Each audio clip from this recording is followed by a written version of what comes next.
प्रधानमन्त्री पुष्पकमल दाहाल प्रचण्डले सरकार भ्रष्टाचार विरुद्ध गम्भीर रूपमा लागेको बताउनु भएको छ।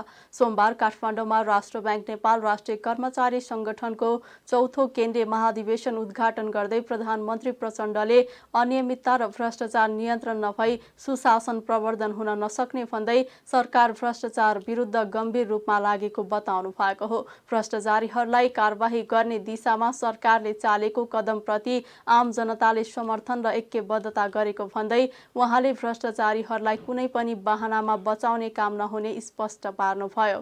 प्रधानमन्त्री प्रचण्डले तरलता र ब्याजदर लगायतका अन्य कतिपय परिसूचकहरूमा समेत सुधार आएको भन्दै अर्थतन्त्रका अन्य क्षेत्रका समस्या समाधान गर्दै दिगो आर्थिक विकास र समृद्धि हासिल गर्नेतर्फ केन्द्रित गर्न जरुरी रहेको बताउनु भएको हो। सरकारले अर्थतन्त्रलाई सङ्कटतर्फ जानबाट रोक्न चालेका कदमहरूको कारण अहिले शोधनान्तरमा उल्लेख्य सुधार आएको र विदेशी मुद्राको सञ्चिति पनि बढेको जानकारी दिनुभयो। प्रधानमन्त्री प्रचण्डले अल्प विकसित मुलुकबाट विकसित मुलुकमा स्तर उन्नति हुने, दिगो विकासका लक्ष्य पूरा गर्ने लगायतका विकास र समृद्धिको लक्ष्य हासिल गर्न राज्यका सबै अङ्ग, निजी क्षेत्र र सबै सरकारवालाहरूले समन्वयात्मक पहल गर्नुपर्नेमा जोड दिनुभयो। उहाँले आफ्नो नेतृत्वमा सरकार बनेपछि अर्थतन्त्रमा देखा परेका चुनौती सामना गर्न केही महत्त्वपूर्ण कदम चालिएको, सार्वजनिक सेवा प्रवाह हुने ठाउँमा लामो लाइन बस्नुपर्ने र बिचौलियाहरूबाट ठगिनुपर्ने अवस्थामा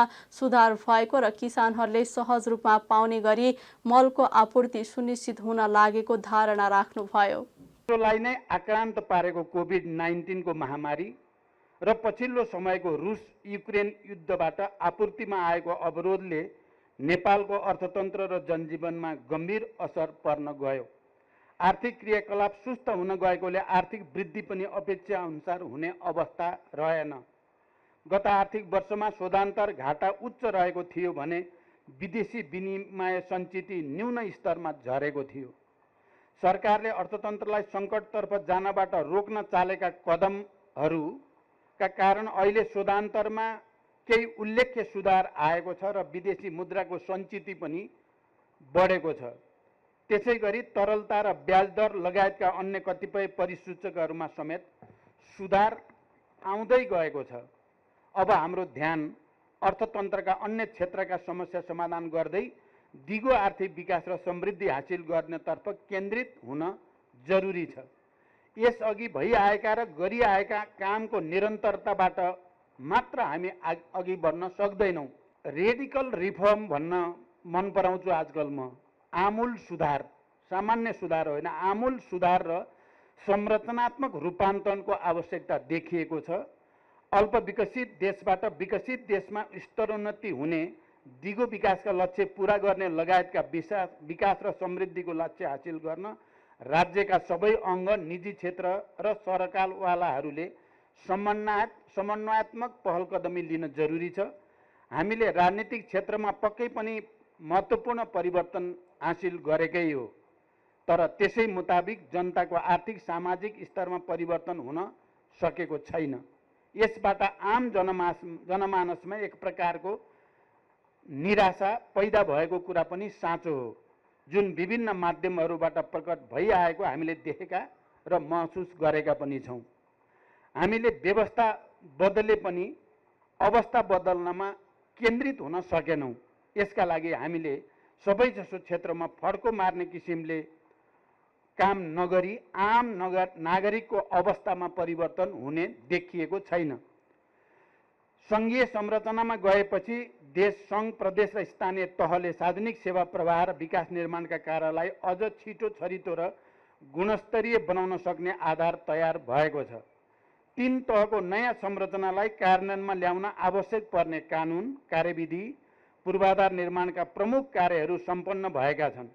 अब जनशक्ति व्यवस्थापनको कार्यलाई उचित ढङ्गले सम्बोधन गरेपछि सङ्घीय संरचनाबाट देश र जनताले प्राप्त गर्न सक्ने लाभ उच्चतम स्तरमा पुग्न सक्ने देखिन्छ। नेतृत्वमा सरकार बनेपछि सुरुदेखि नै अर्थतन्त्रमा देखा परेका चुनौती सामना गर्न केही महत्त्वपूर्ण कदमहरू चालिएका छन् भने सुशासन, समृद्धि तथा सामाजिक न्याय लक्षित विभिन्न नीति र कार्यक्रमहरू कार्यान्वयनमा लान सुरु गरिएको छ। सार्वजनिक सेवा प्रवाहमा हुने ठाउँमा लामो लाइन बस्नुपर्ने र बिचौलियाहरूबाट ठगिनुपर्ने अवस्थामा उल्लेख्य सुधार आएको छ भन्न पाउँदा मलाई खुसीको महसुस हुन्छ। विद्यालयहरूमा समयमै पाठ्यपुस्तक पुग्यो भन्न पाउँदा पनि मलाई गर्वको महसुस हुन्छ। किसानहरूले बेलैमा मल पाउने गरी मलको आपूर्ति पनि सुनिश्चित हुँदैछ। अनियमितता र भ्रष्टाचार नियन्त्रण नभई सुशासन प्रवर्तन हुनै सक्दैन। सरकार भ्रष्टाचार विरुद्ध गम्भीर रूपमा लागेको छ। यो कुरा पछिल्ला केही कार्यवाहीहरूबाट प्रष्ट भइ पनि सकेको छ।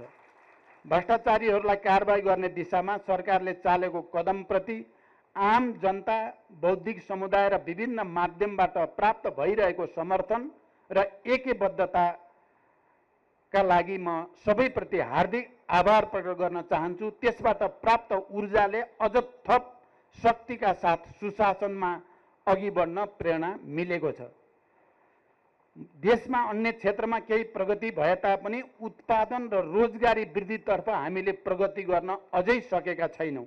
यसैको फलस्वरूप उपभोग्य वस्तुहरूको ठुलो मात्रामा आयात गर्नु परेकोले व्यापार घाटा चुलिँदै गएको छ। त्यसै गरी रोजगारीको खोजीमा प्रतिदिन ठुलो सङ्ख्यामा नेपाली युवाहरू विदेशिनु परेको अवस्था छ। यसो हुनमा हाम्रो नीति, योजना र कार्यक्रम तथा तिनको कार्यान्वयन प्रभावकारी हुन नसक्नु प्रमुख कारण हो भन्न हामीले अप्ठ्यारो मान्न हुँदैन।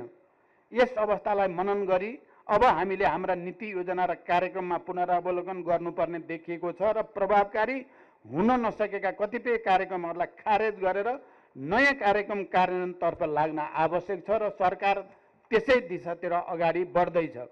उहाँले समिति, व्यक्ति तथा समूहले ब्याङ्किङ क्षेत्रको ठूलो स्रोत साधनको उपयोग गर्ने, उपलब्ध स्रोत साधन प्रत्यक्ष अप्रत्यक्ष रूपमा अनुत्पादक वा कम उत्पादक क्षेत्रमा केन्द्रित हुने देखिएको र यसका कारण पनि अर्थतन्त्रमा समस्या देखिएकाले यस्तो प्रवृत्तिलाई रोक्न केन्द्रीय ब्याङ्क तथा ब्याङ्किङ क्षेत्रले समयमै उचित कदम चाल्नु आवश्यक रहेको बताउनुभयो।